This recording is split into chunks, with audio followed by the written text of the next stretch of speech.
planet's on fucking fire. Welcome back to Backyard Politics. I'm Nikki. I'm Maddie. And we have a special guest here, friend of the show, Kit Cabello from Hardlands Media. Thank you for joining us, Kit.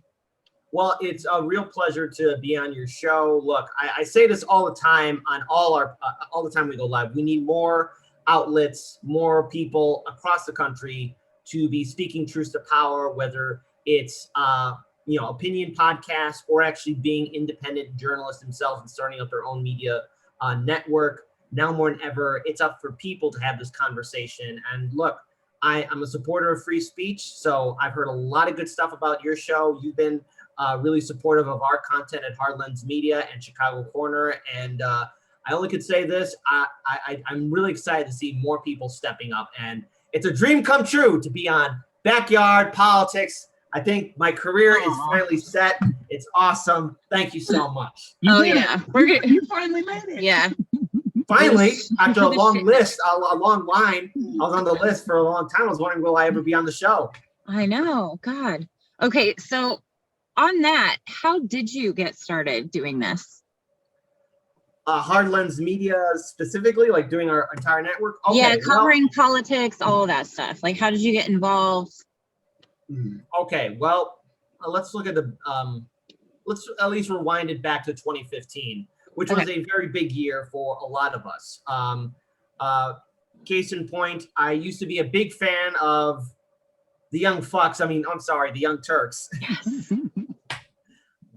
a while back. Look, I used to watch them religiously back in the day, and I became a supporter of Wolfpack. I joined Wolfpack Illinois. I'm a huge proponent of getting money out of politics, and just making sure that we have free and fair elections. And I met a wonderful group of people. Myself and like 25 other individuals managed to get Illinois to become the third state to call for an Article 5 convention to propose a constitutional amendment to get money out of politics. But then, once we did that, Wolfpack really didn't give us much to work with. And when you have an army that, really got the state of Illinois in 1 year in both chambers, to agree to get money out of politics. I mean, and Illinois, like any other state, has a history of corruption. It's just Illinois is probably more of a frontline kind of state because everyone, associates the state of Illinois with Chicago. Right. This is a huge deal. We even got Michael Madigan, the longest Speaker of the House in the country, in any state legislator, to even agree to get money out of politics. And he is associated with the Democratic machine, the Illinois Democratic machine. And if anyone ever wants to look at the history of the Democratic Party in Illinois, the name Madigan is going to keep coming up. Talk to Jimmy Dore about Michael Madigan, and I'm pretty sure even he will give you much more details about the legacy of Madigan and really the power he once had over our state, because now he's no longer Speaker of the House here in our state. And that took a very long time. So what I proposed at the time, when I was still with Wolfpack, was, hey, let's use the group of volunteers we had and have them act like advisors to our neighboring states in Indiana, Wisconsin, Michigan, Minnesota, Iowa, and all the other states surrounding Illinois, the Midwest as a whole. But that idea was shot down. And of course, 2015 going into 2016 was the infamous election, not only during the primary, but with Hillary versus Trump. So Wolfpack had nothing for us. I was starting to get tired of just playing the waiting game, and I quit. But myself and Daniel, we wanted to do more. We wanted to build something here in our city. And after being in Philadelphia covering that convention, which was a nightmare on itself, because back then we didn't know what we were doing. We were just going into this head first, overly excited, working harder, not smarter. And after Philly, myself and Daniel just agreed, all right, let's stop for a second and let's think about what we want to do. So in 2017, after December of 2016, going into January 2017, I get a phone call from Daniel and says, hey, I have an idea. Let's do some on-the-ground street reporting. And just with a Galaxy S7 cell phone, we were covering protests, activist groups, community organizers. We were going all over the place. And eventually, led us to be on our first radio station. And as a kid, I always wanted to be part of radio. I loved radio, especially back in the day when the shock jocks were infamous on the radio airwaves. And I always wanted to be like, yes, I want to be that guy right there at the seat, yelling, screaming into the mic. And it was fun.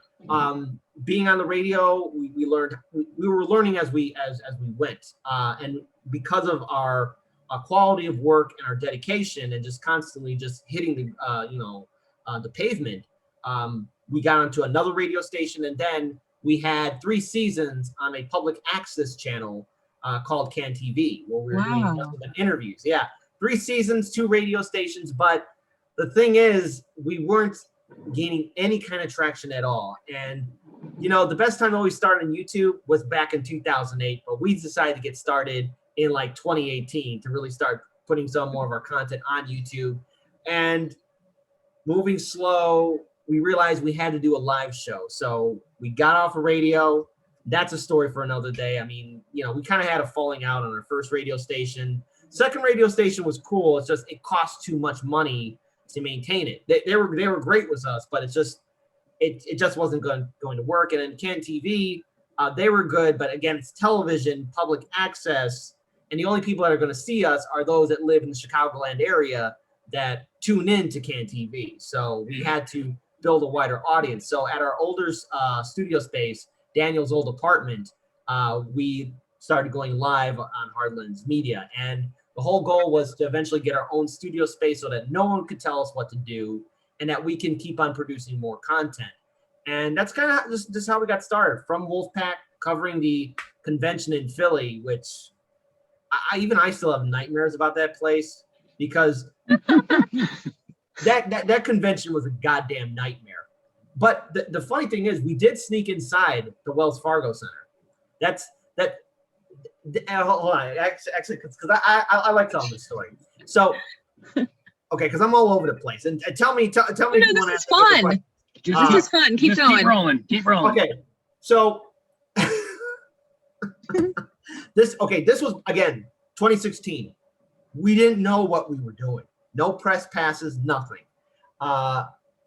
We were invited to be a part of a group to film.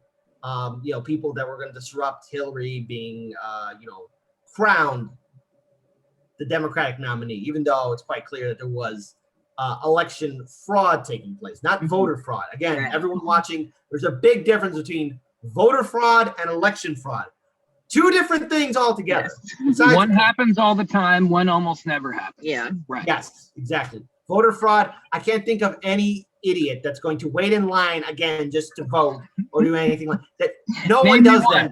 Name me one. Give me one article where there's been voter fraud rampant across the United States. Yeah, never. Election fraud, though, different story. Right. Different concept altogether. I'm glad we can agree. Who says content creators can't agree, huh? Well, and we both watch Convo, right? Like, yes. They cover that stuff, so. Yeah, exactly. And they've been doing some fantastic work. I think Fiorella is in Chile right now, right? Or I didn't know that. Peru. Yeah, Peru. Yeah. She's in Peru right now. Again, a real dedicated reporter. I really respect her work. But we do disagree on pizza, Chicago style all the way.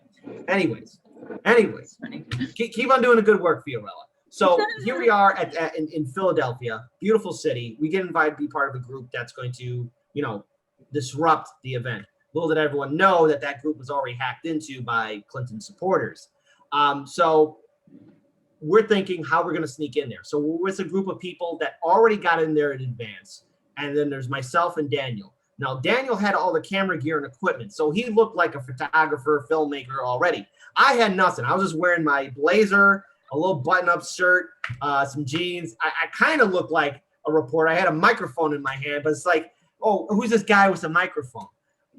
There was this one person who was escorting everyone with, press credentials to get inside the Wells Fargo Center. So I decide, all right, Daniel, you go in first. Daniel goes in, no problems, because he looks like a cameraman, he looks like he's ready to do it. And I'm waiting, like, okay, what's taking it so long? Because we're not sneaking in through the back door or some underground basement. We're not jumping through the roof. We're going through the front door. Yeah. That's the thing. going through the front door, and it's already heavily militarized. There's police, National Guard, everyone has their body armor on. There is security all over the place.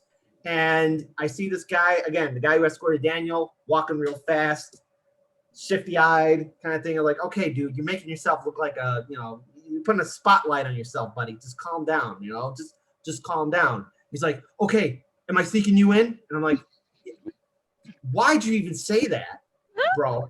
Why? And I'm like, let's go. And so as I'm following him, he's walking fast. He says, don't walk too close to me.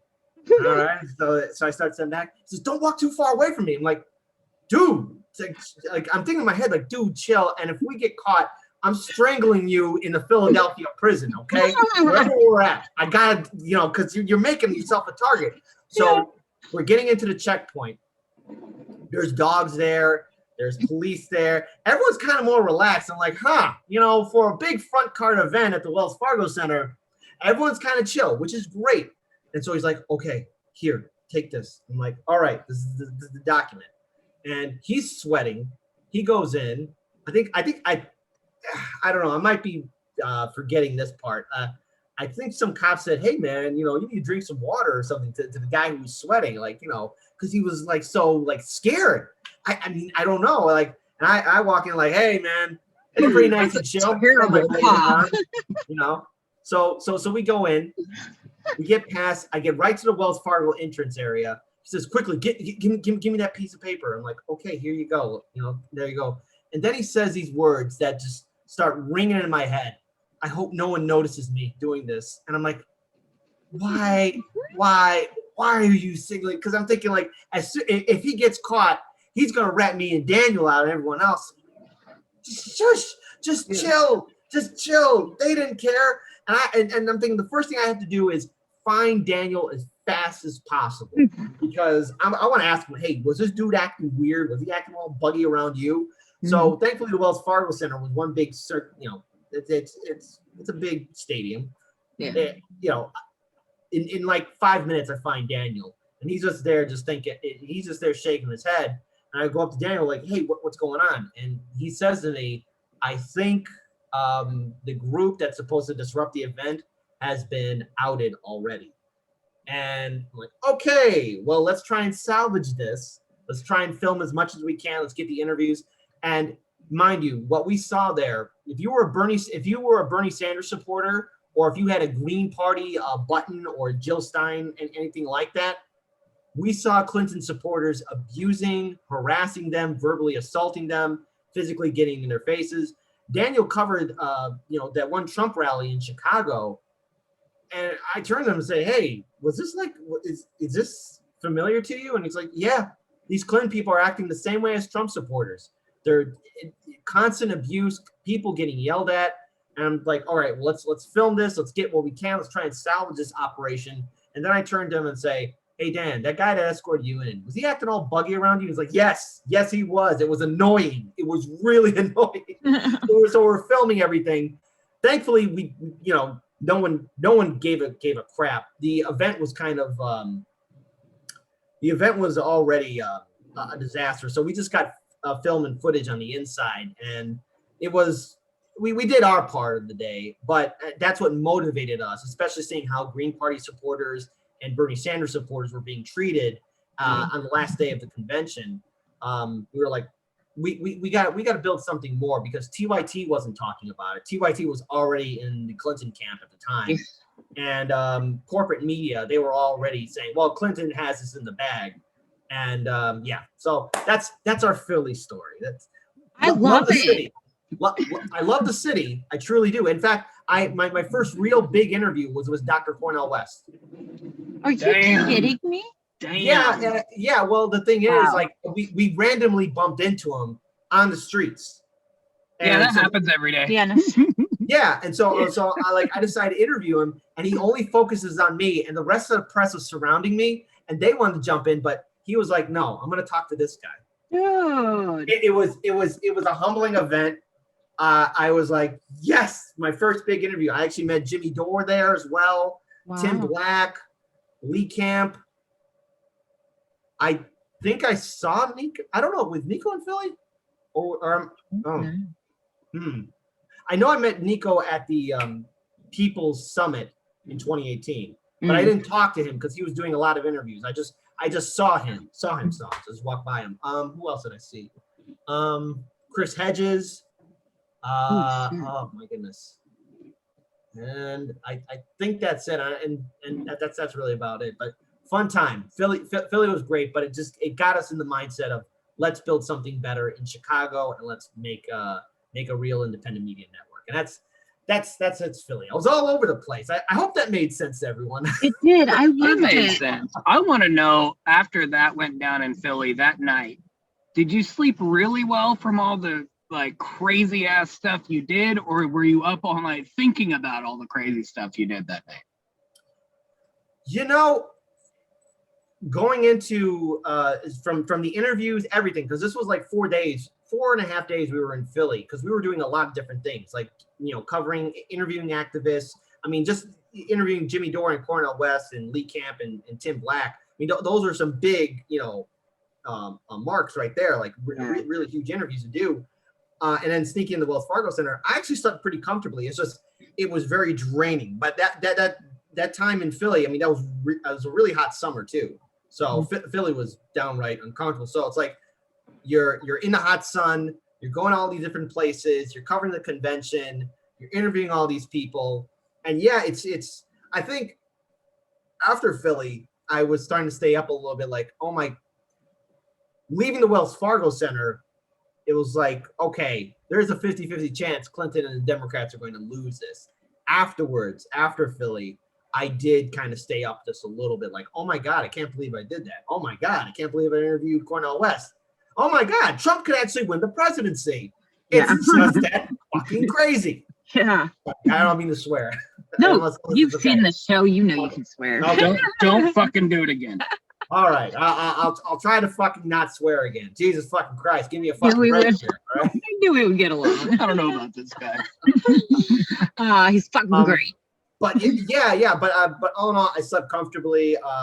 Really enjoyed my time there. Food was magnificent. I'd visit Philly again, but I don't think I'd stay there or live there. The roads are just too small and narrow for me. I don't know. Just traffic was. That's my pet peeve. I hate driving and I hate parking. I've had bad luck with parking. That's so funny. So you don't drive in Chicago, you just rely on like. No, I do drive in Chicago. It's just I have no choice because our studio is way up on the north side. So I used to commute a lot, but right now with COVID and the city starting to open up again, I feel a little bit more comfortable driving there. It's just, again, I hate driving. It's not a lot of fun. The only time I've had fun driving is the road trip to and from Philly, my road trip from North Carolina to Chicago, and when I went skydiving, or either that, visiting my family in Michigan City. You went skydiving? Yeah, here in Illinois. Yeah, skydive Chicago. Yeah, I went skydiving. I wanted to go forever. Yeah. Well, see, here's the thing. I wanted to do it because it was on my bucket list of just things I want to get off my list, so just so I can say I did it and I skydived. Really great time. It's just when I got on the plane, that thing was so rickety. I was like, okay, the safest thing is just to get out. I feel safer outside the plane, not inside this damn thing. That's what I was thinking. Like, because as soon as we're flying up there, it's shaking. I'm like, okay. Then it's really shaking. Like, hey, we gotta go. We gotta get out of here, even if we land on the ground. It's a very simple escape room, basically. Yeah, of course it was. But it was fun, and it was a big adrenaline rush. I don't know if I'd do it again. I'd have to be really coerced into saying, hey, let's go skydive. Like, you really got to push it on me. I'm like, no, one is good. Once you do it, it's fine. But I'm not going to test the waters again. Man, I never would have guessed that. I don't know. That's crazy. Well, you know, it was just something I wanted to do because in 2013, when I graduated from college, it was like my worst year. Like, I was unemployed 10 months. You know, this is before I even thought about even doing anything with media or journalism. It was a bad time because I graduated and I was you know, really high up on my horse, but it's just things did not turn out well. Now that 2013 was my 2020, basically.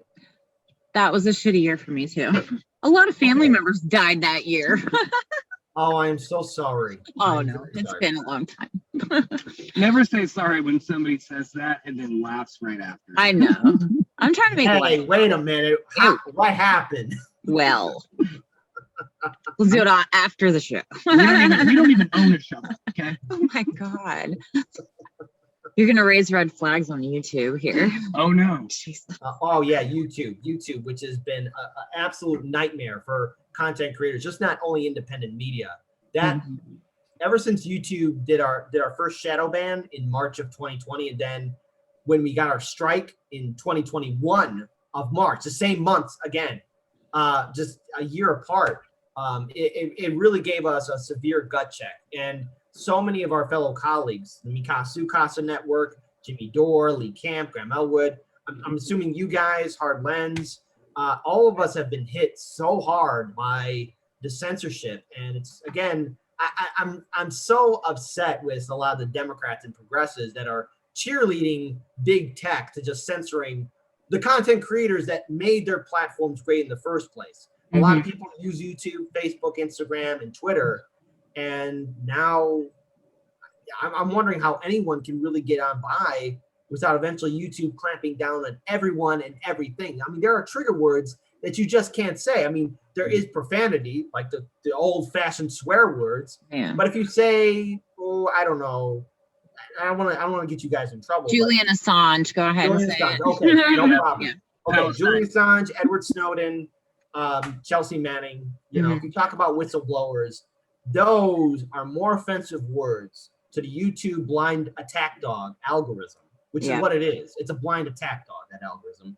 It'll hit you directly, and then your live streams are limited, your content is limited, and that's not a proper way for a platform to act. If YouTube wants to act like a publisher, well, then it's opening up a whole other different can of worms. Because I get that they're a private entity, but they can't act like a publisher at the same time. Right.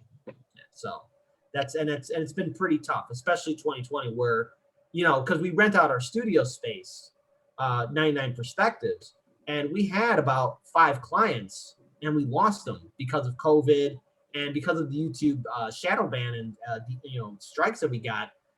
It came close to where we were thinking like, okay, well, what can we sell and still do the show? Because getting that own space was our dream come true, and it was so close that we nearly lost everything because of YouTube and its policies, and of course COVID played a role too. But with YouTube really clamping down on our content, it was really bad. But our viewers, our supporters, they got us through it, and we're forever grateful to everyone that support our channel. And because of it, we're doing a lot of great things that I got to be hush about. I can't say anything. I can't say this. This is the one where Daniel's like, "Kit, don't say anything." But he's watching like, he better not spill the beans on this. No, of course. See, I'm gonna be like Trump and hold the beans in, because like, remember, he was about to spill the beans about Ted Cruz and his wife, but who knows what that was gonna be like. I don't spill the beans. Well, I'm really excited to see what you guys have going on. Don't you have you have Chicago Corner, Hard Lens Media? What all do you have? Oh, our channels are working. Well, of course, we have Hard Lens Media. We started that in 2017. Really proud of the work that we've done on that platform. But we have another channel called Chicago Corner, because before Chicago Corner, we did a lot of Chicago content directly on Hard Lens. But Hard Lens is covering more national stories, being a podcast, covering international stories, just to get in a bigger audience. Chicago Corner is going to be more dedicated to Chicago stories, cultural events. And then we have our fun YouTube channel called Chicago Reacts, where we react to YouTube videos. So we're working on 3 things. And then there's a 4th channel in the works, but I gotta keep that on a little down low. Okay. But it's worthwhile, and it's gonna be worth the wait. But we just gotta wait on certain things to happen. But I'm really excited for it. So there we go. So it's 3 channels we're working on. Plus we're on Odyssey and Rockfin as well, because we had to distribute how things are done. And I'm really pleasantly surprised with how well Odyssey and Rockfin have been treating us and talking to us. I mean, we talk to the executives and the CEOs and the people that are in charge of Odyssey and Rockfin respectively, talking to live human beings, which is a rarity, because with YouTube, I don't know with YouTube, good luck with talking to a person. Good luck. I don't think there's any humans that work at YouTube anymore. I think it's all just CIA bots, but that's just me. CIA bots probably hired by Jeff Bezos and all his fantastic friends at the Washington Post. Did you have a question? You look like you were gonna. Oh, well, I just like we were saying before, like this whole interview thing we're doing, like more so a hangout is kind of what we've been going for lately, at least, and not so like, not that this channel's ever been scripted by any means, but good Lord. But yeah, we just thought of a few things, like, and we just want to know how you feel about them. And I made a little list, but I'm just gonna go like this and. Okay. Well, cancel. shoot. Well, I landed right in the middle. How do you feel, as specific or unspecific as you want to go with this, generally, cancel culture? Where are you at with that? I'm not a fan of it. That goes, because let's face it, when it comes down to social justice warriors, yes, so there are social justice warriors on the left, but there's also social justice warriors on the right. And I think this whole idea of cancel culture, people being offended, in life, you're going to run into people that are going to disagree with you. In life, you're going to run into people that hate you, that don't like you, that don't respect you, that don't give you the time of day. That's nothing new. That was going on long before any of us were born, and it's going to continue on long after we're dead and no one remembers who we are. That's just life in general. Now, the thing is, are there people that are, really bringing out the fact that, hey, there's certain marginalized groups or, communities that are constantly being oppressed and hit? Yes, we need to shine a light on it. But when it comes down to cancel culture and canceling someone because they said something offensive a while back and they've grown up and matured and had a different perspective, I say, what are you doing? Why are you trying to jump down on this person for a mistake that they acknowledged a long time ago? Let me bring this up. For example, Cenk Uygur, conservative Republican at one point in time, wrote some very stupid articles. And I hated the fact that the Justice Democrats kicked him out of his organization that he helped create. And I think that was stupid. And I remember watching TYT in 2008 when he used to say, look, I said some dumb things. I grew up and all this. Well, I don't know if he grew up now, but I understood, like, hey, look, people make mistakes and they change their opinions. People do it all the time. Bringing up the past about someone's point of view, if they've changed and they've realized that they made a mistake, more power to them. But then canceling someone because they made a funny joke, or comedians, or a movie. Here's the thing about art and comedians. Comedians are supposed to make fun of and ridicule everything. Everything is open for ridicule. If you don't like a certain comedian, guess what? Change the channel. But if you start canceling someone because they made a joke that's offensive or is ridiculing something, it's part of an act and it's an art form. And you can tell the difference between someone being malicious and just someone just poking fun and having fun. Just trying to make fun of something.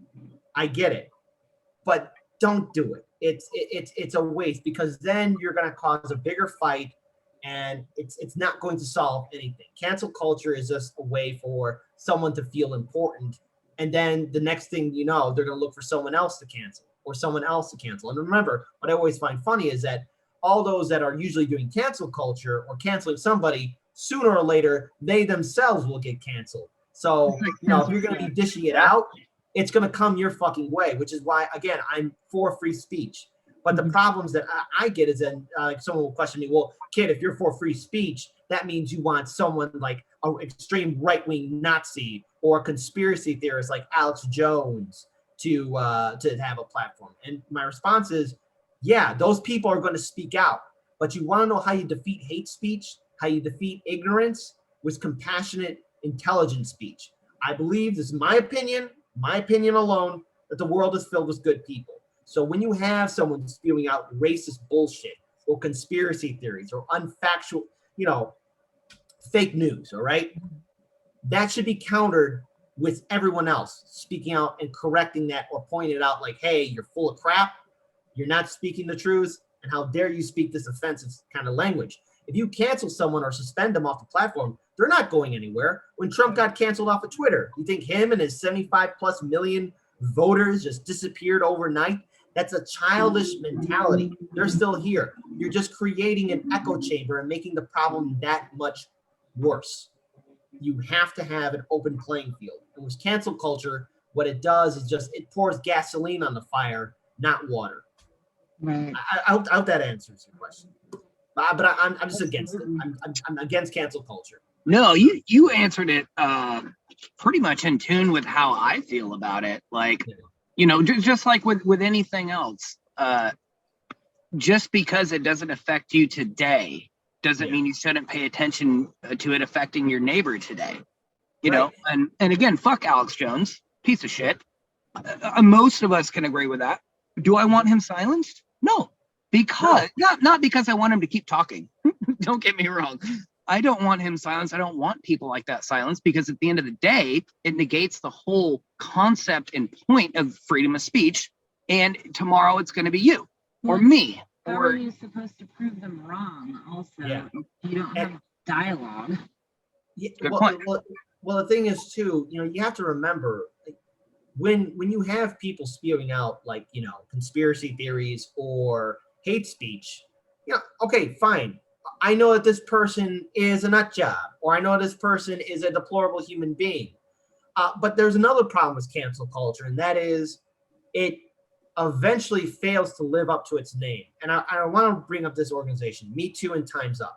Mm-hmm. And look, we have to listen to women, we have to believe women, but we have to do due process.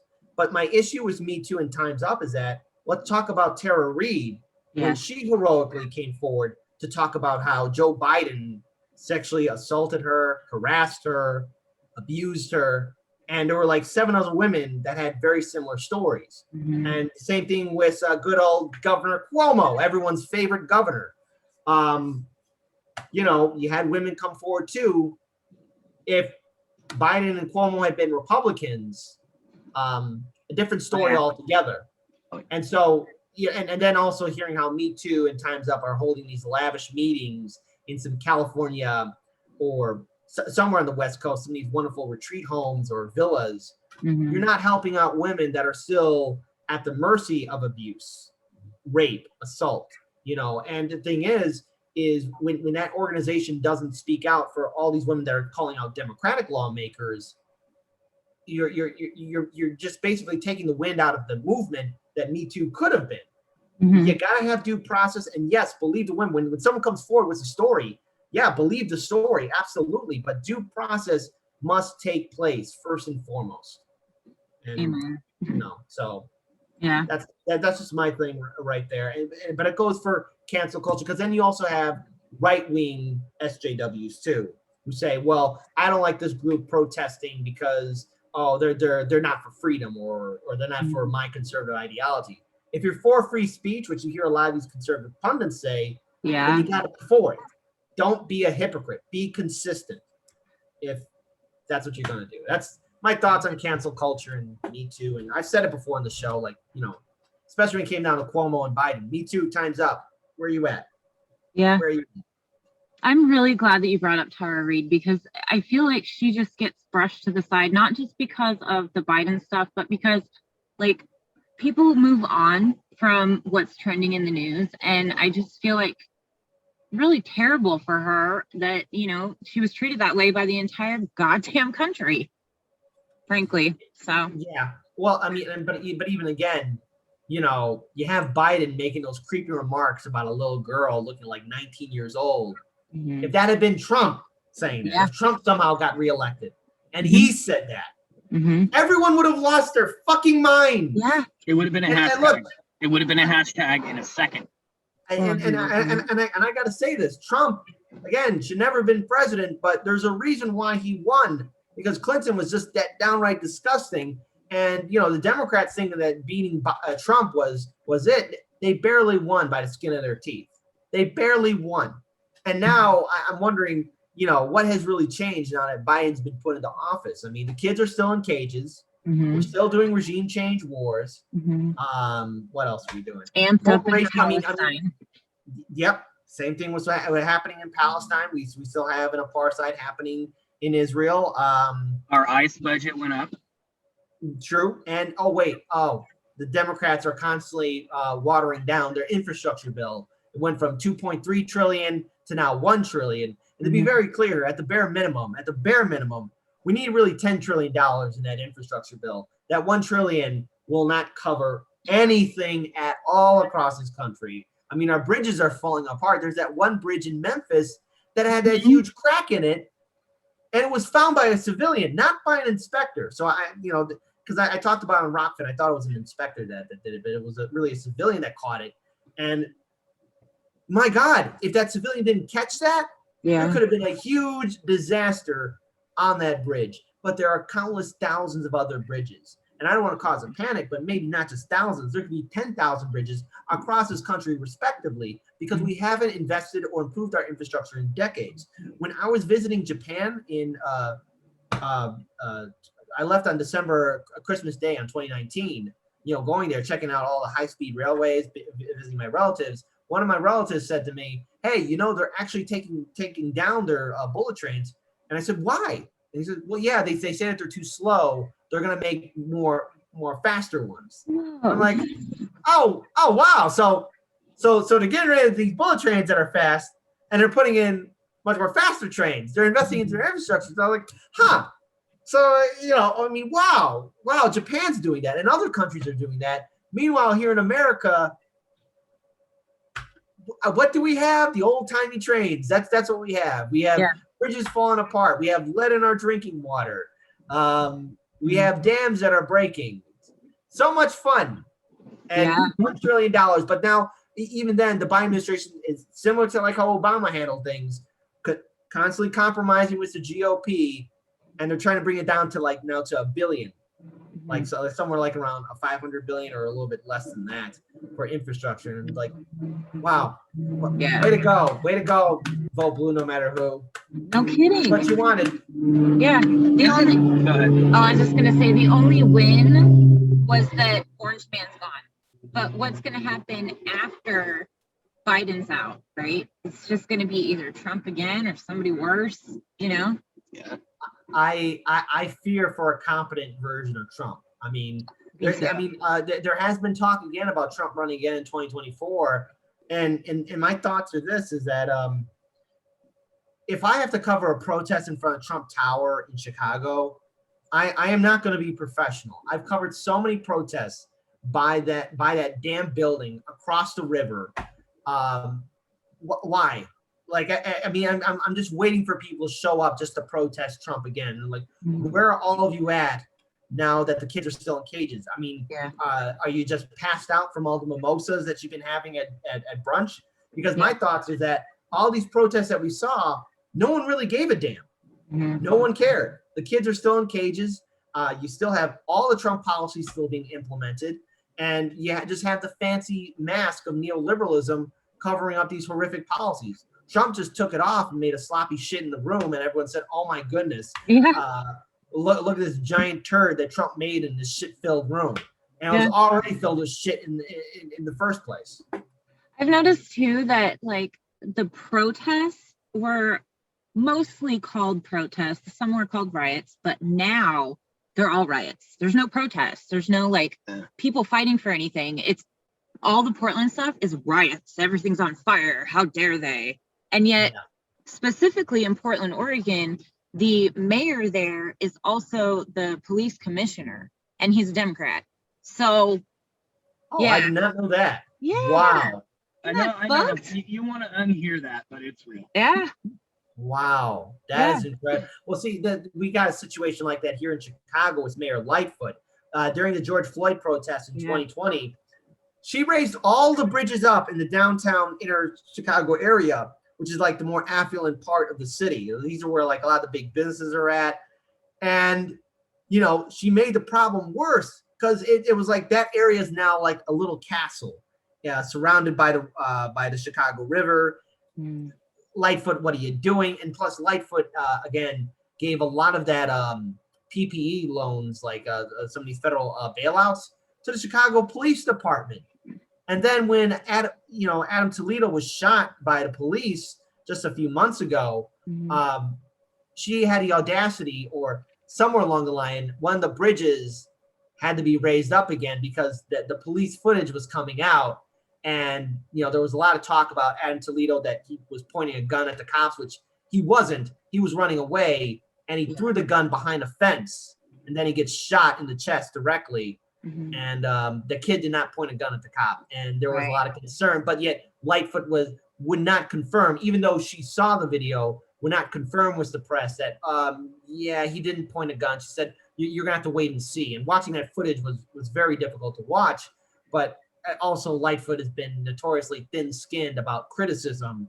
And that's a whole other can of worms with Mayor Lightfoot. She ran in with a whole bunch of popularity, but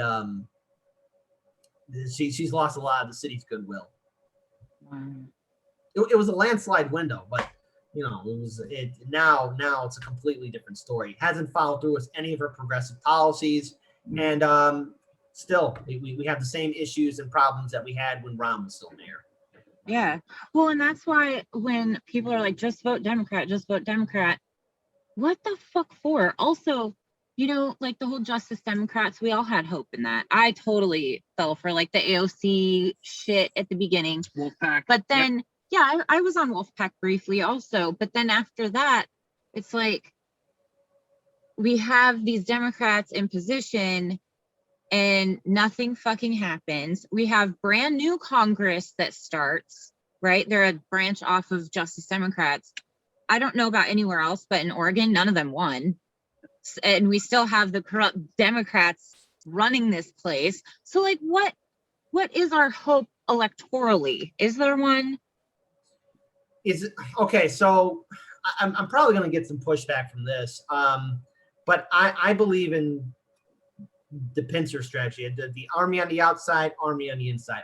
I believe it's very important to participate in voting. I will vote, even though my vote will go to third parties. And again, I live in Illinois, and Illinois has a long history of your vote disappearing, but you got to participate. That's just my personal opinion on it.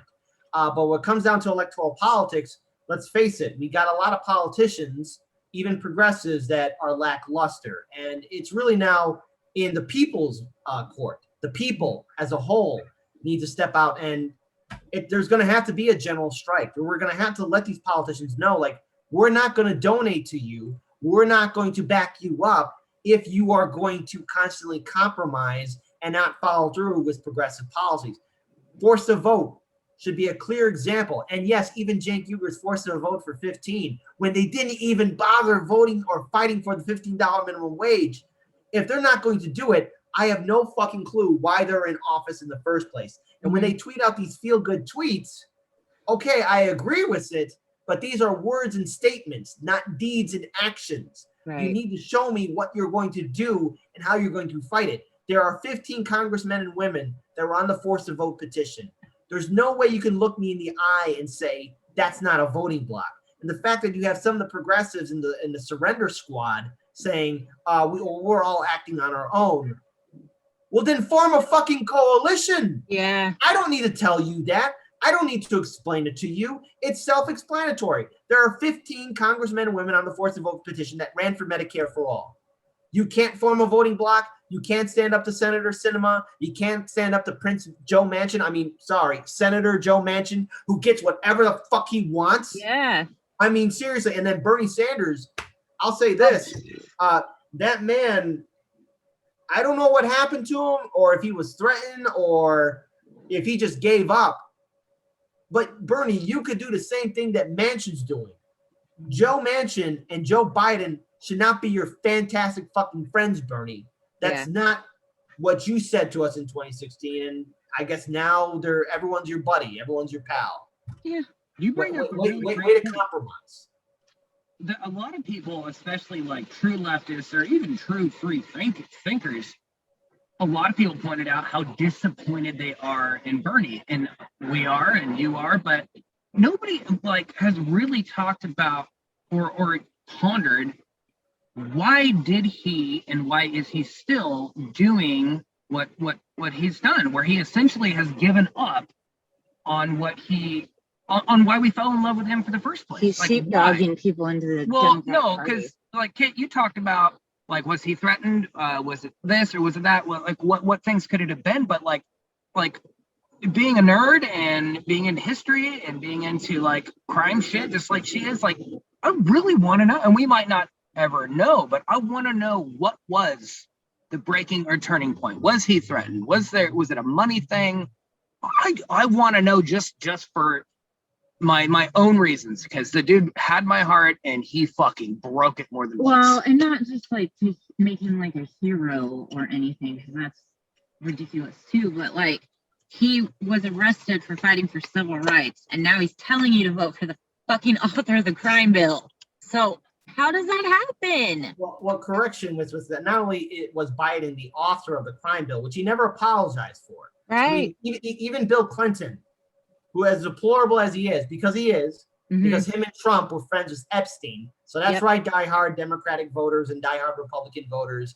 Your two favorite people, Bill Clinton and Donald Trump, were good personal friends with the most prolific pedophile in international history. So there you go. So if you love the Clintons and if you love the Trumps, know this: Donald Trump and Bill Clinton were good friends with Epstein, who mysteriously somehow died, committed suicide. And now the guards aren't going to be seeking any charges. Yeah. I mean, what? How convenient. It all adds up. I mean, but I will say with Bernie quitting, maybe, I don't know. This is something that's just, again, my opinion. There's probably no facts to it whatsoever. Just my opinion, my observation. Maybe Bernie didn't expect people to really listen to the message, just like how Trump originally, let's face it, he I don't think even he thought he was going to win, because he was more in line of setting up his own media network that would compete with Fox. I mean, that was his mindset. I mean, that's a real big win, but he didn't have it and he won. Yeah. I think similar to Trump, Bernie was like, oh, wow, I can't believe this many people listen. Or, like this many people listen, and they're not going to be sheepdogged into the Democratic Party, because everyone knows just how corrupt the Democrats are now. So maybe Bernie's trying to rectify that. Plus, he doesn't want to be remembered as Ralph Nader, but to Ralph Nader's credit, Ralph Nader has never apologized for his run as a Green Party candidate. Yeah. Ralph Nader has remained consistent. Bernie, I guess he wants to be seen as something else, which, again, that's not a good legacy to have. If you're afraid of how people are going to view you, know this: I still have respect for Nader. Bernie, I love you for for the message that you did and how you inspired people. You inspired me. But if you're not going to fight, then you lose my trust, and I won't stand beside you.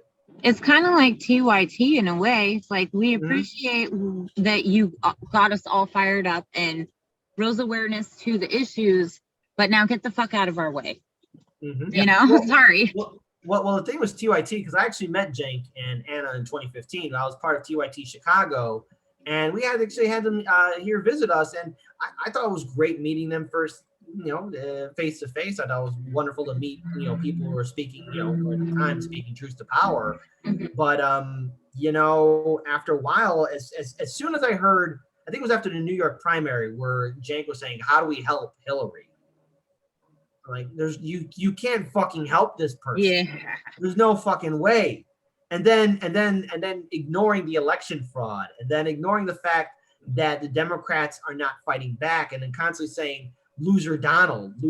I know Trump's a loser. I know all this stuff. You don't have to explain it to me. I know Orange Man bad.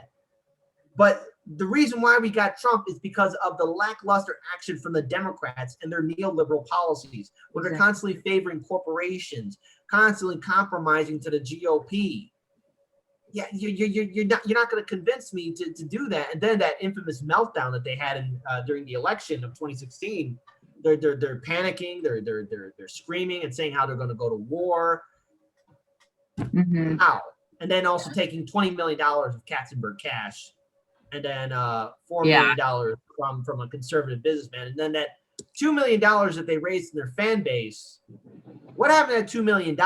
And then when they ran Allison Hartson in, I believe, 2018, and then Cenk Uyghur's run in 2020, TYT doesn't have that kind of power.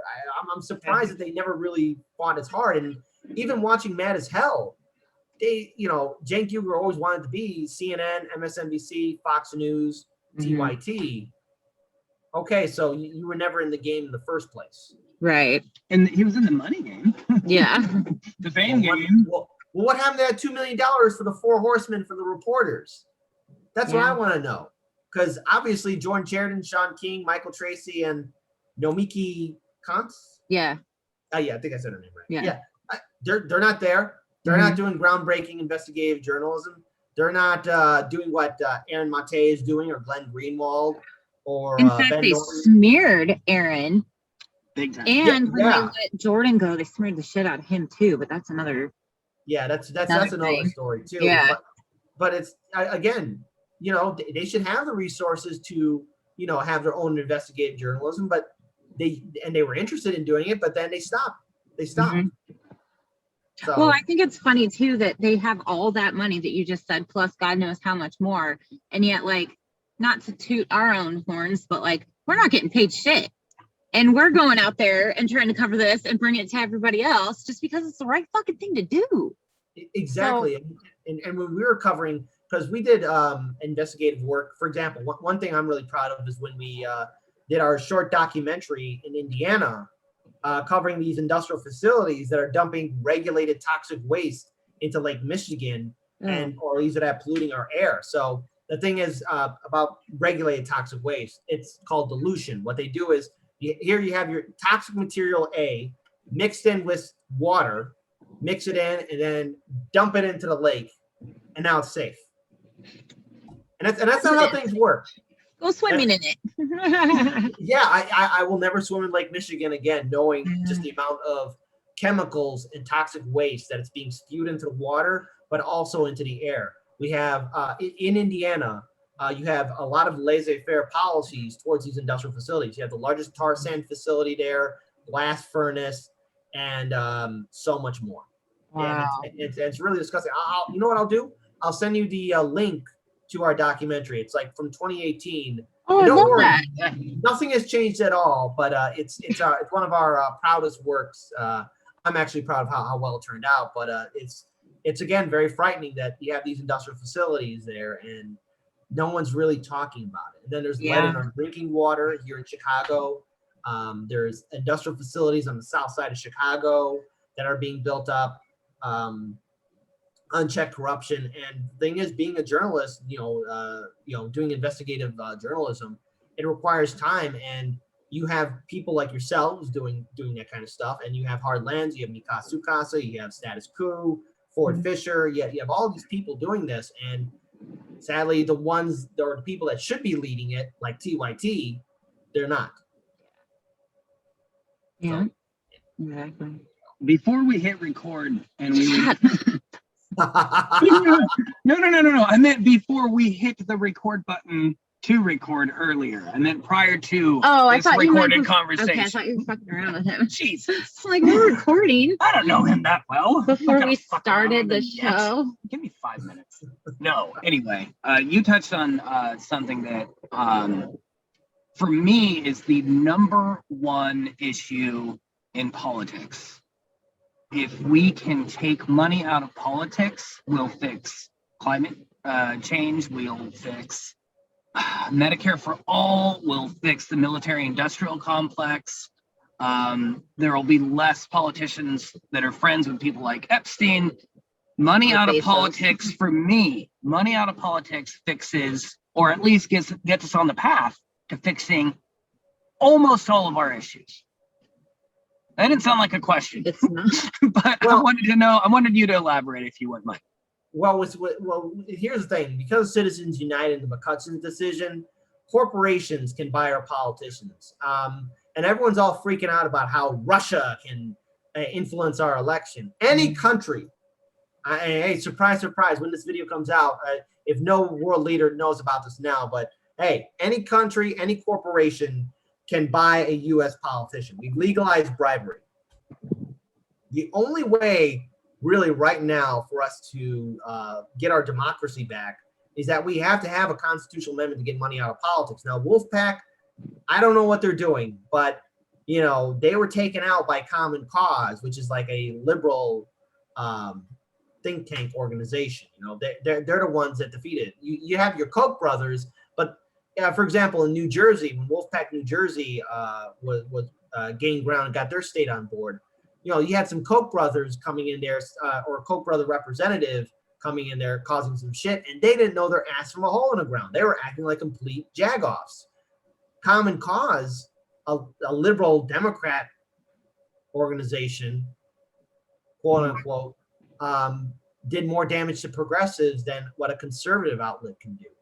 And the thing is, Amazon, Facebook, Pepsi Cola, Coca-Cola, Google, any or big fossil fuel, the military industrial complex, they can buy a legislature in the Senate or House, and that's it.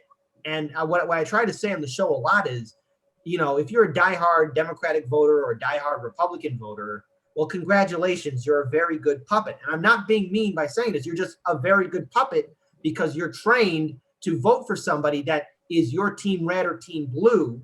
Yeah. And you think you're winning. And when your person wins, you think that you won. You didn't. You don't have a seat at the table. You're not their number one constituent.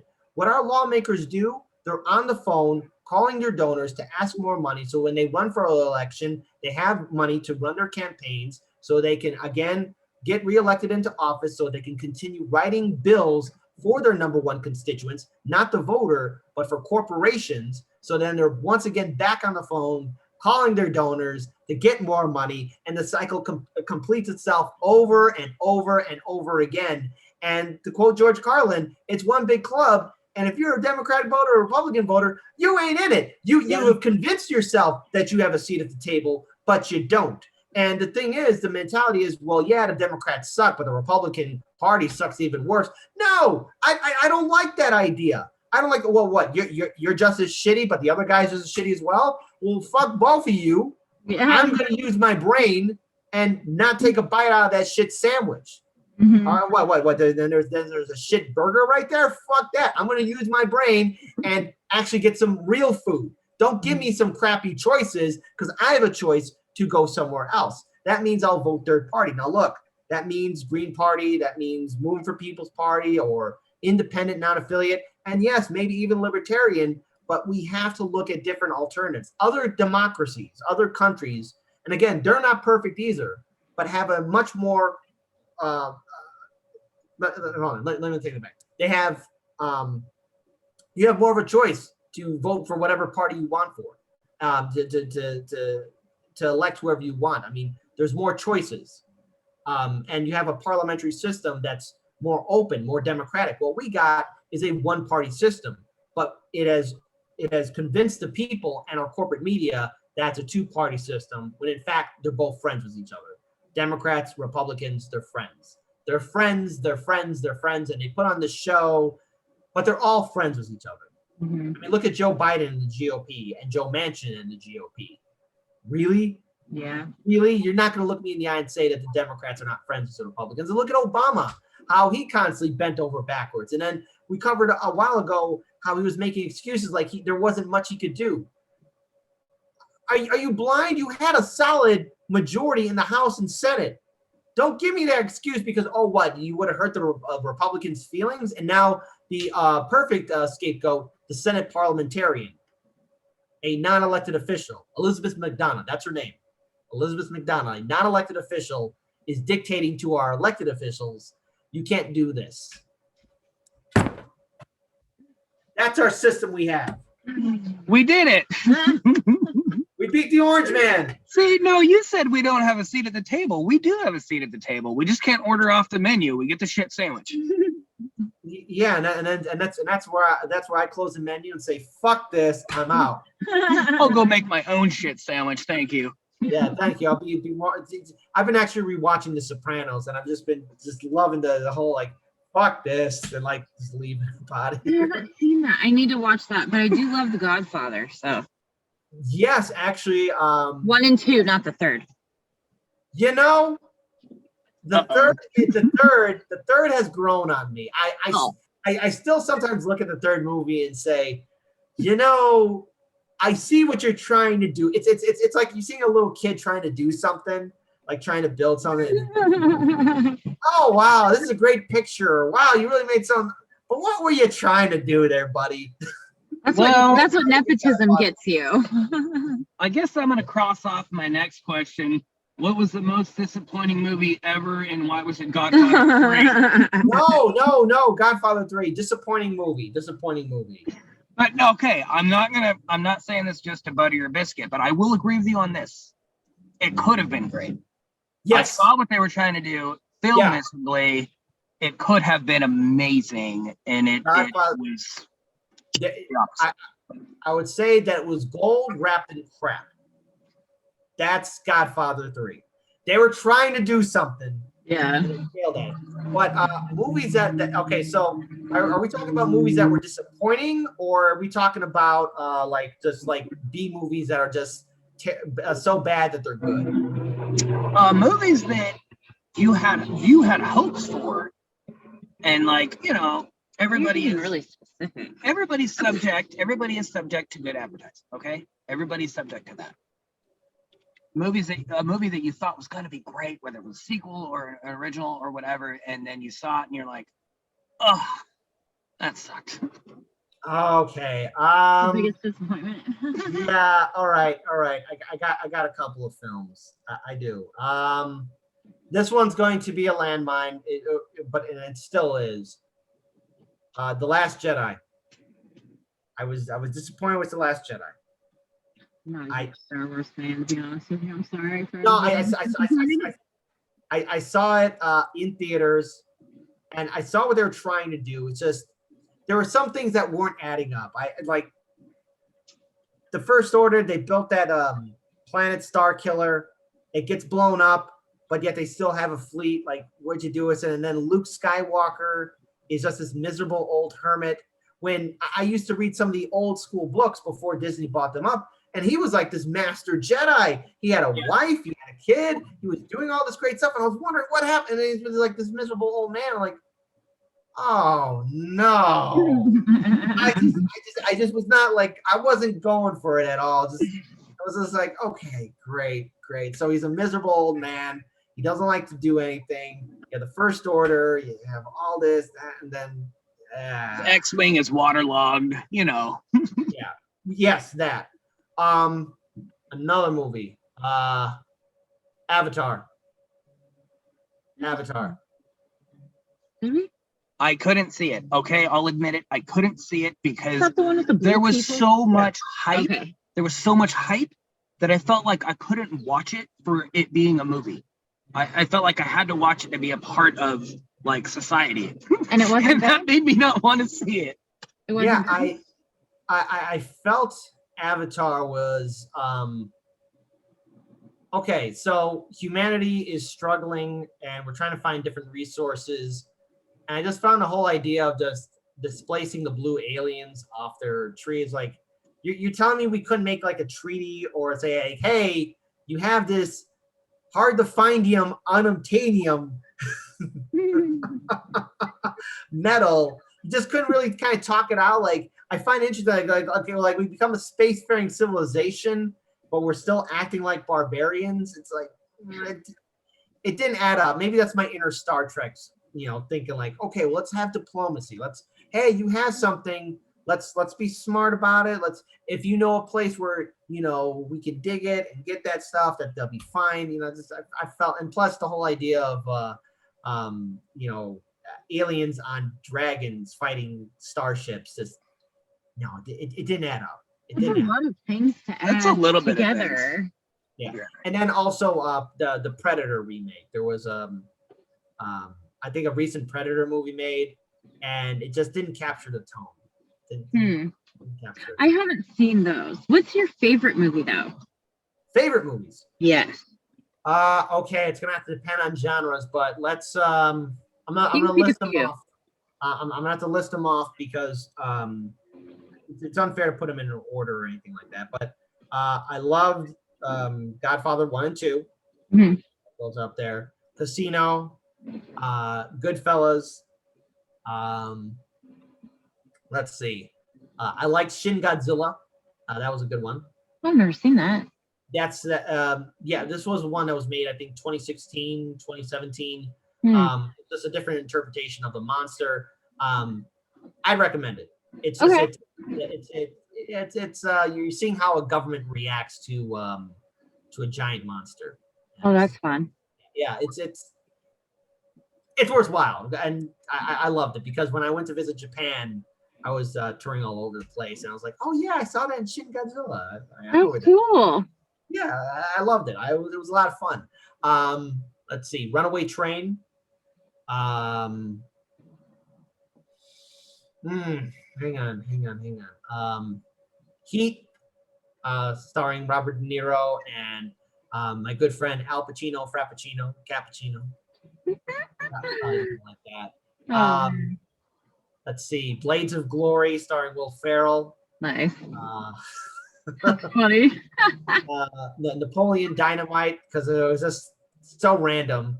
Do you want to hear a fun fact about Napoleon Dynamite? Oh, let's hear it.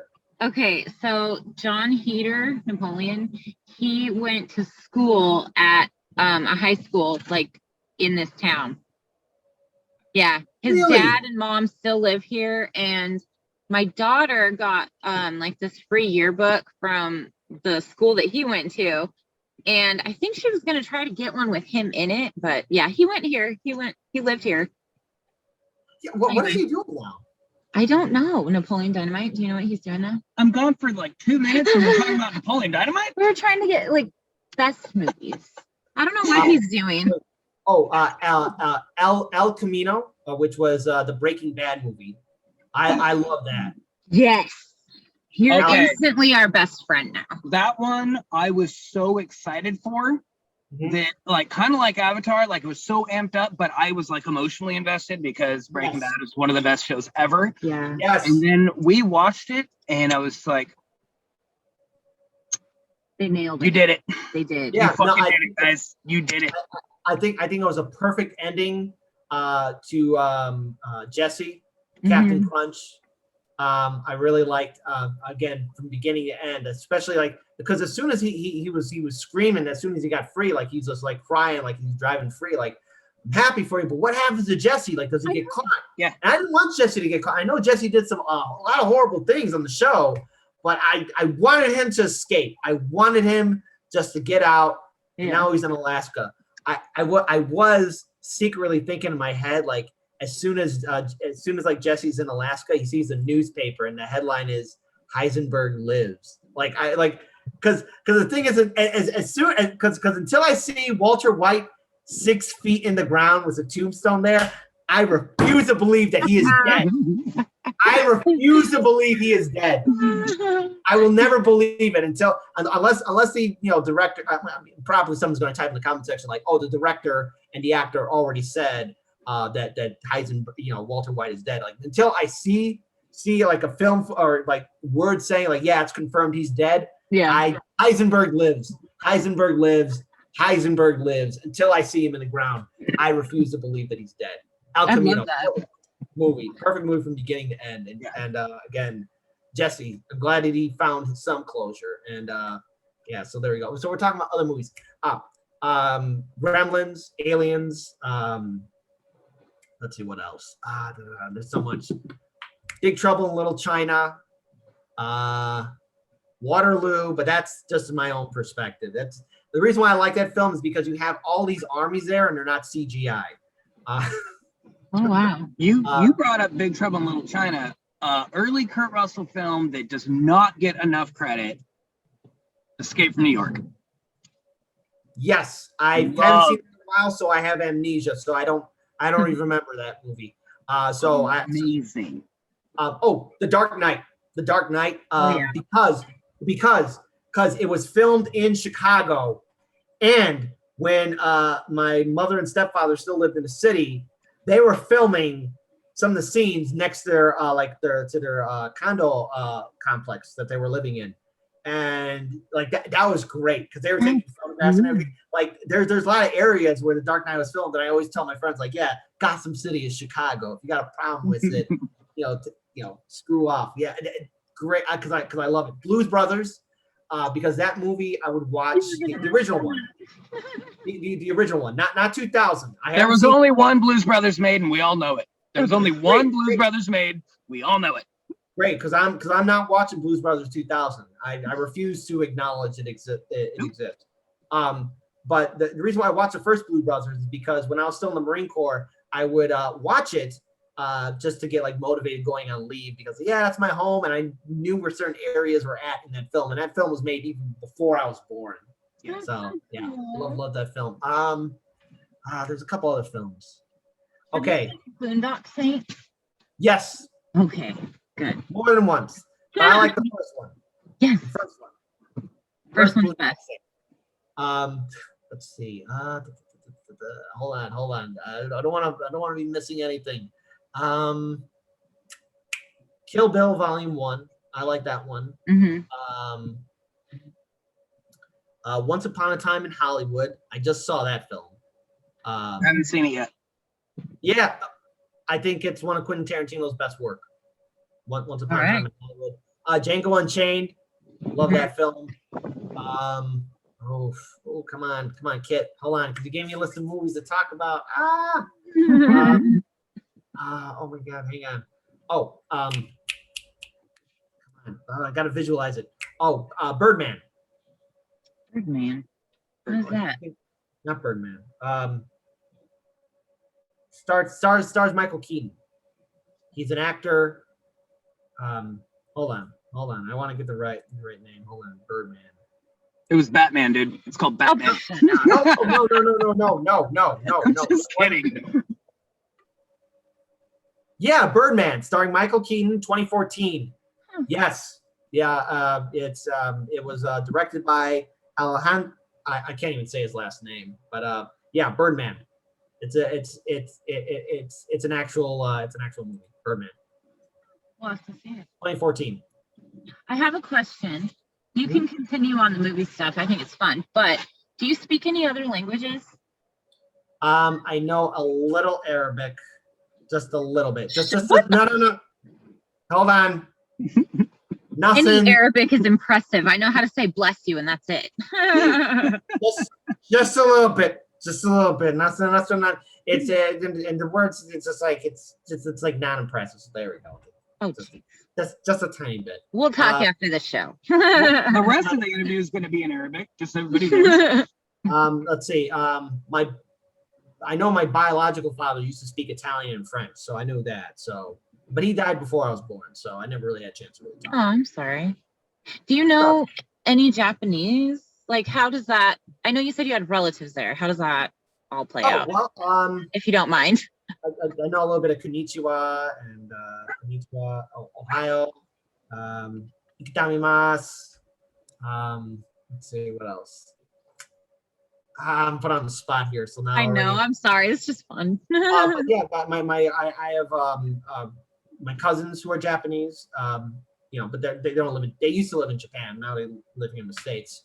And then of course my relatives. I had my mother and stepfather. They were living in Japan for a while. So oh, cool. Yeah, so they were all. They speak fluent Japanese. So when I went to visit them, like I already had a place to stay at, and I had people to kind of speak for me. I'm kind of just catching up on the language too. That's really cool. Well, the funny thing is, like, I left for Japan on Christmas Day of 2019, and then of course January of 2020. So I managed to get a good vacation just before the world went to shit.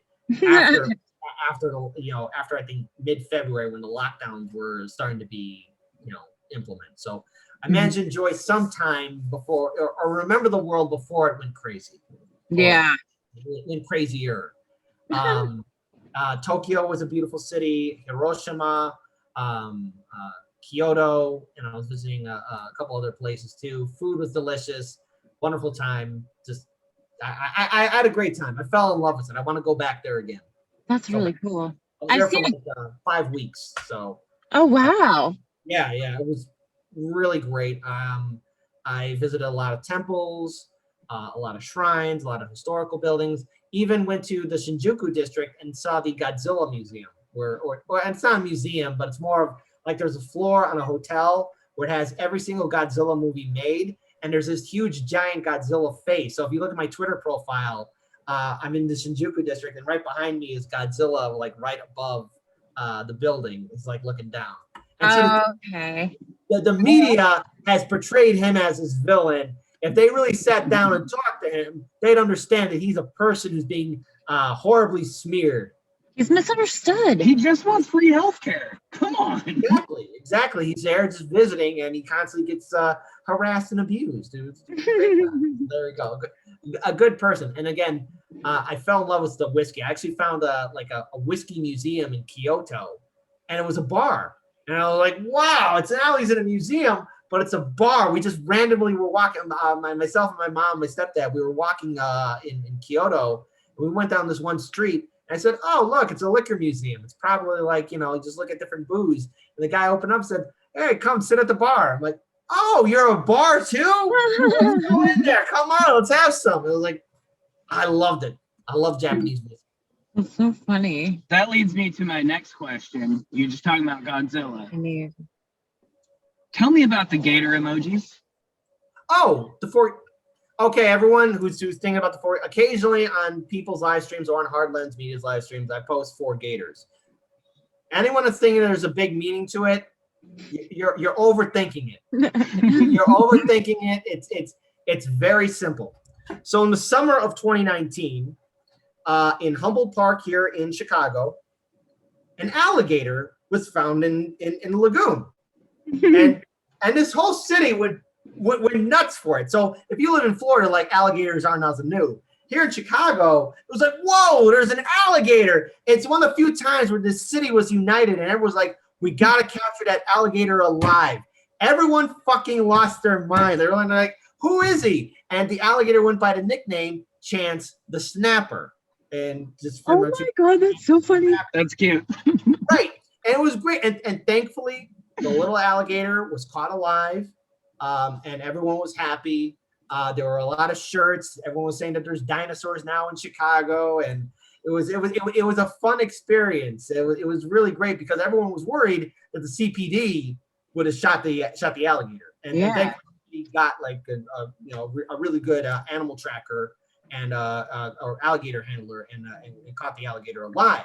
So that's just one alligator. But the one thing we were talking about on the show was we're afraid that there's going to be a copycat. And there were 3 copycats that we knew of where people had like a pet alligator. One was found in an apartment complex, and I believe that the other 2 they were caught because there were some people that were going to dump an alligator into another part of the lagoon. And again, look, these are dangerous animals, but Chicago is not an appropriate environment for these creatures. It's a foreign environment. So the 4 alligators are basically like the 4 creatures that were caught.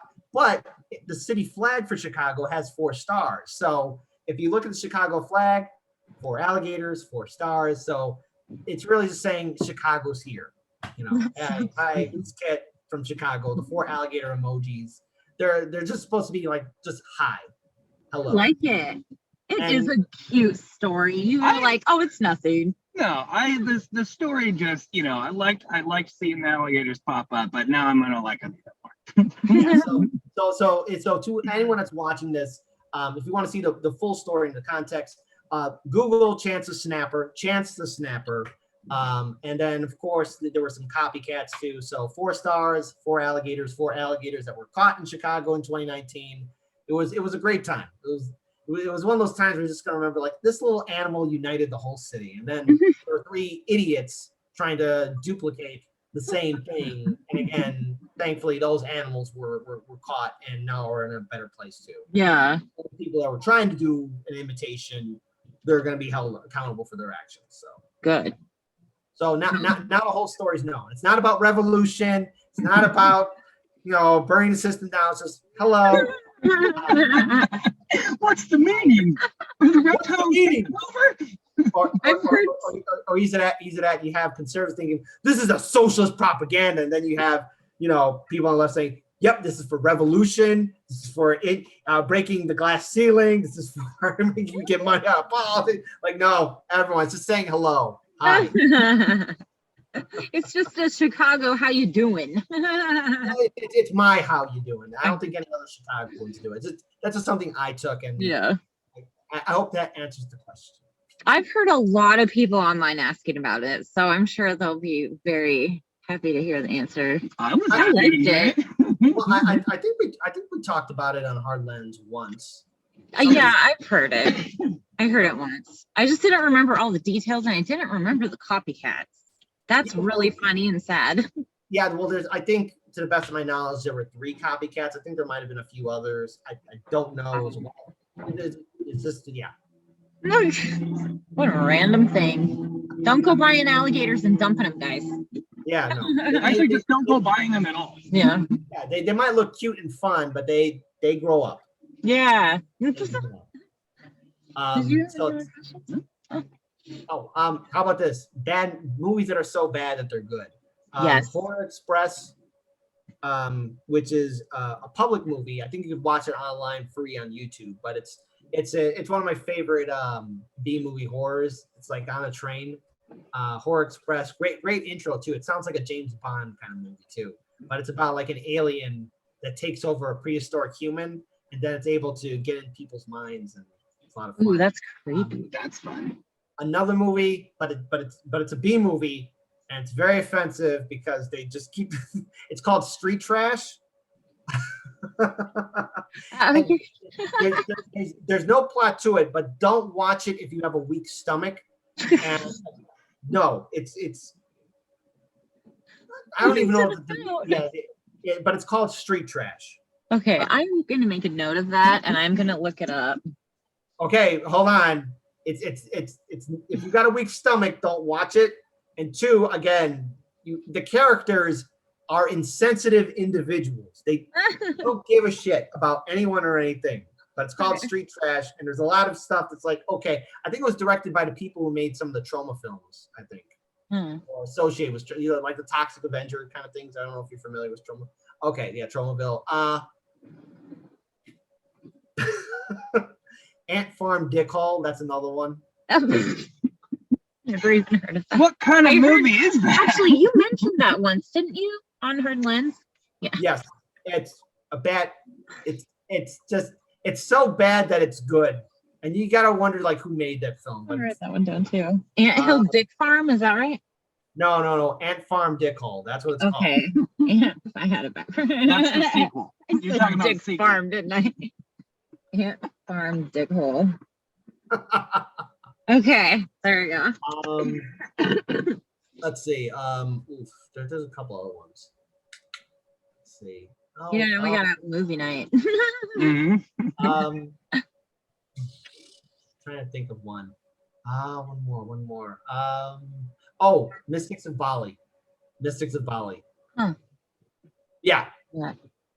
I haven't heard of that. And then Lady Terminator.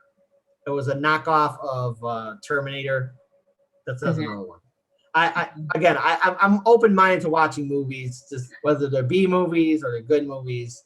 They're just fun. They are fun. Well, I've definitely got a couple that I need to watch now. We have work to do. That Dick Farm one sounds pretty interesting.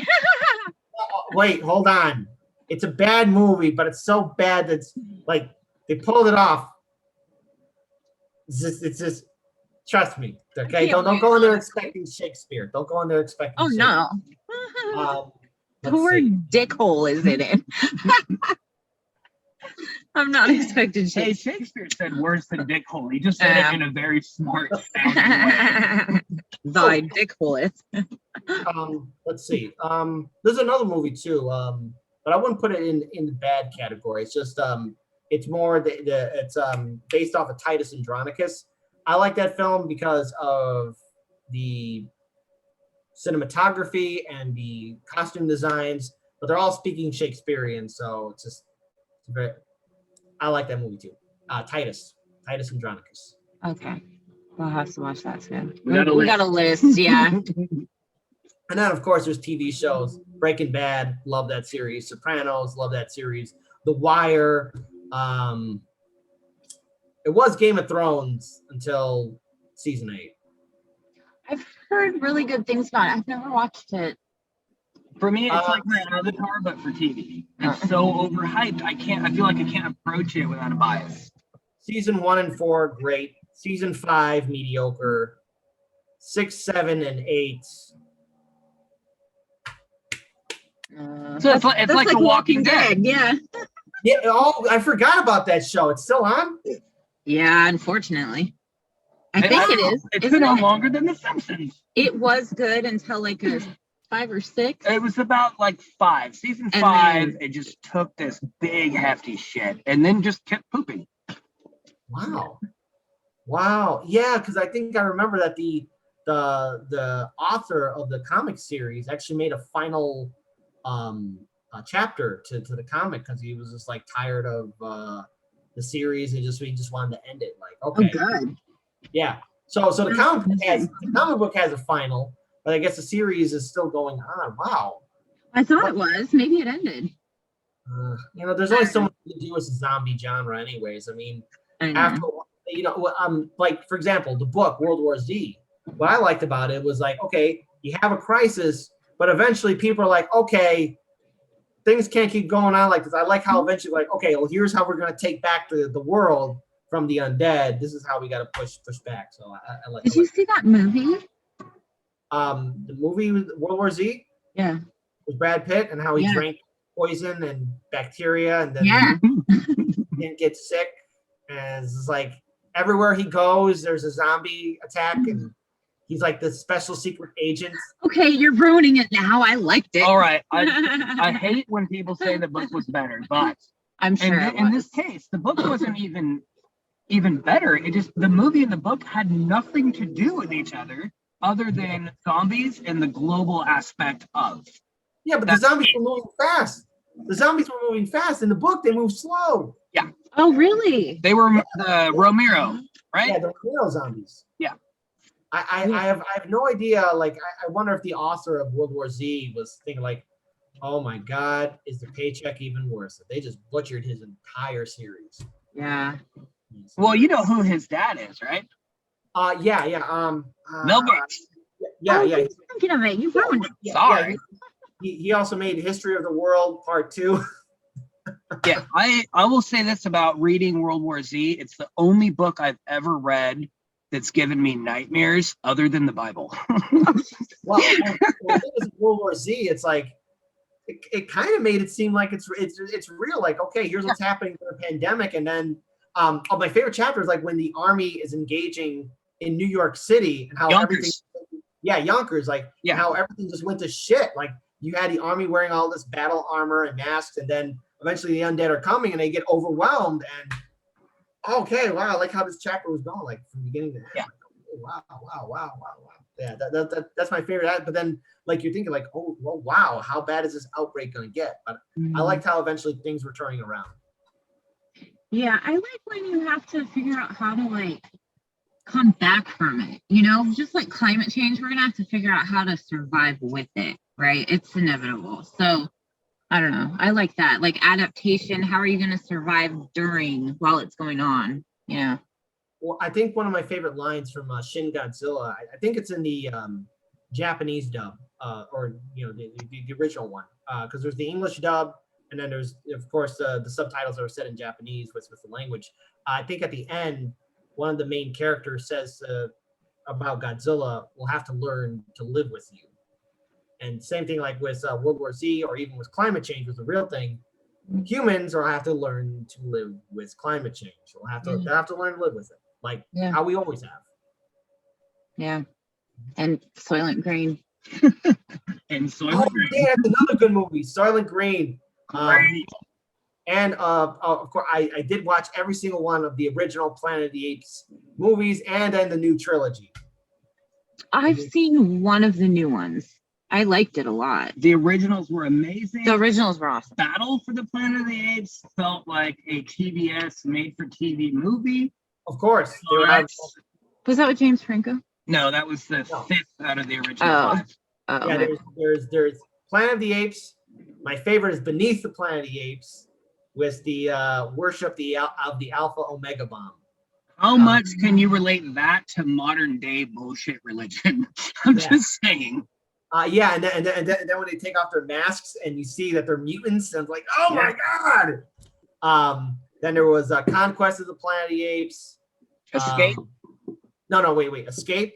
Yeah, and then that was Conquest. Third. Yeah. Escape was third. Was the third one. Conquest was the fourth one. I like the fourth one. If anything, the second movie and the fourth one really stood out because the fourth one showed humanity just before we nuked ourselves, and then of course it was battle, and then of course now there's the new trilogy that came out, and I like the new trilogy. It's James Franco. I only saw the first one, but I really enjoyed it. I thought it was fun and like a different take on it.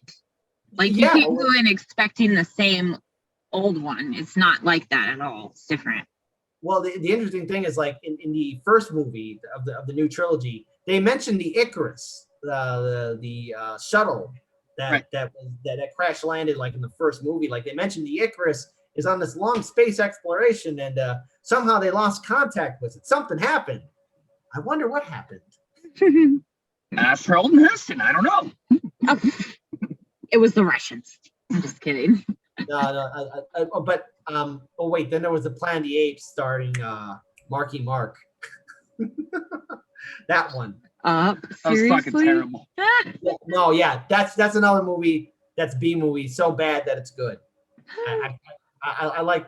It was like, okay, Marky Mark, you're with the Planet of the Apes. Then he crash lands on Earth, and then there's an ape as Abe Lincoln. Oh my gosh. Yeah, and then the cops in DC are all apes, and they come arrest him, and that honestly, that plot twist at the end was the only part of the movie that was like, oh, well, that's kind of that. Well, that's an interesting take. That's an actual ending from the original book of Planet of the Apes, because Planet of the Apes was inspired off of a book, and the book ending is where the character lands back on Earth. He escapes the Planet of the Apes, lands back on Earth, but it's apes here too, but in the modern age. I did not know that. Yeah, that's right. So there was no end with the Statue of Liberty saying, damn you, all the hell. Oh, wait, another film. Hold on, because we're talking about movies now. We're off topic. We're going all over the place. Oh, that's what this is. It's just a hangout session. Just hanging out. Yeah. Night of the Living Dead, the first one. I haven't seen that.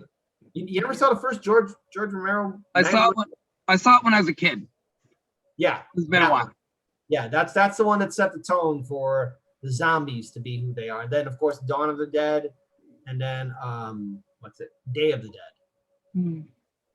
I think he made a couple other movies afterwards, but they weren't as potent as those. I think there were 4, weren't there?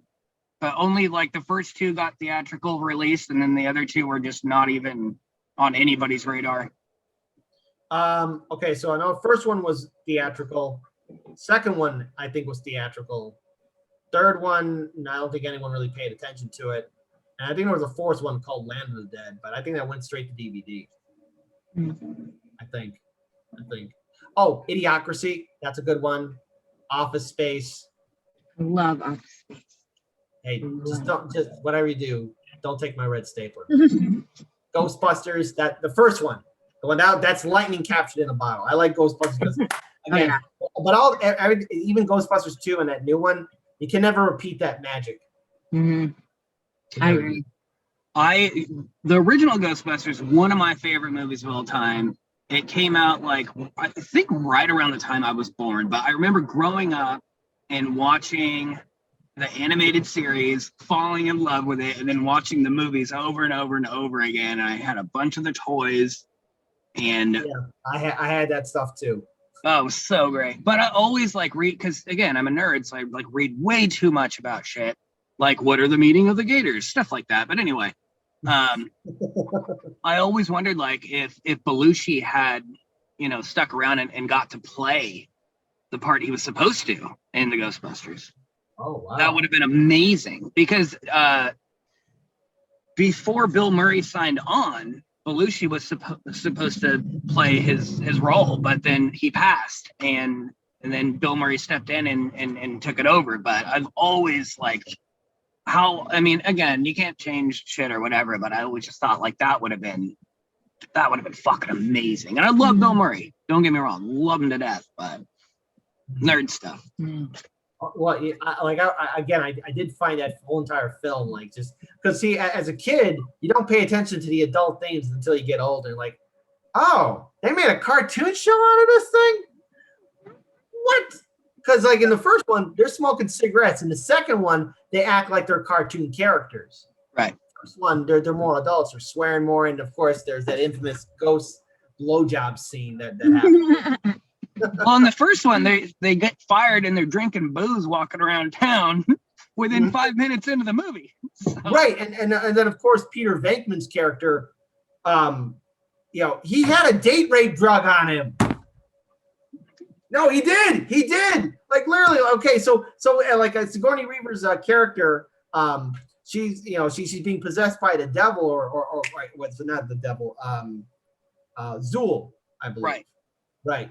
And then it's like, okay, hey, I'm gonna give you this, and I'm like, dude, why you have that on you, buddy? Because even if I was a demon, like, hey, look, I'm from the 8th level of hell, but I'm putting some brakes on this here, buddy. Even in hell, we have our limits. Oh, good stuff. Man. That's so funny. Well, do you have any other questions? No, this has been great, honestly. No, this has been really fun. And then next time we'll have to actually go live when I can figure all this shit out. Oh, it's okay. Don't worry about it. I had fun being on your show, and I know you guys do a lot of great stuff. And we are looking forward to having you on our show. Want to talk about some of the activism work that you guys do, and some of the stories that you've been covering in your neck of the woods in the country. Because we need to start supporting more voices that are speaking truth to power, that are unapologetic, and that are just ready to push back against the corporate narrative. And while we're still on YouTube, let's continue talking, sharing, and speaking truth to power so that more people step up. But until then, also, I know you guys are on Odyssey. We're on Odyssey. Everyone should be sure to check that platform out. Same thing for Rockfin as well, because the YouTube pathway looks like it's being denied to a lot of good content creators, and a lot of people who are covering different types of genres are really struggling right now, and it's not fair to anyone right now. Absolutely. Well, thank you so much for coming on, Kit. I really appreciate that, and I can't wait to be on your show. I'm really excited. So, tell people where they can find you too. Yeah, and I hope I answered any of your questions. If you've got anything else, I'd be more than happy to talk. I really enjoyed this. This was more of a relaxed, laid back kind of thing. I was just thinking like, do I need to bring up Illinois politics or something else? Like, no, we just wanted to hang out and get to know you. Honestly, like, there's different types of episodes that are done on this channel, but my favorite are just this, just shooting the shit. We'll talk about some serious things, talk about some important things, and then if all goes well, we'll just nerd it up. Talk about random shit. I feel like I watched you and Daniel and a bunch of other people, but we're all as fans of you, Jimmy, Graham, etc. It's who are you actually? We see you on the news, but I don't know. I just think it's kind of fun to get to know you guys as people. So, well, just as a quick rundown, I mean, I like to grow my own tomatoes.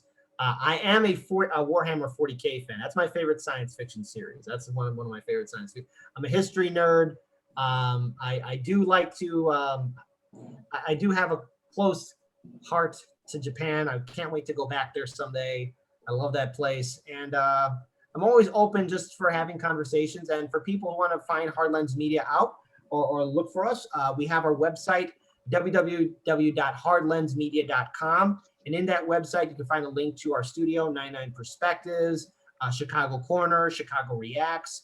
Hardlens Media is on Twitter. We have a Discord page.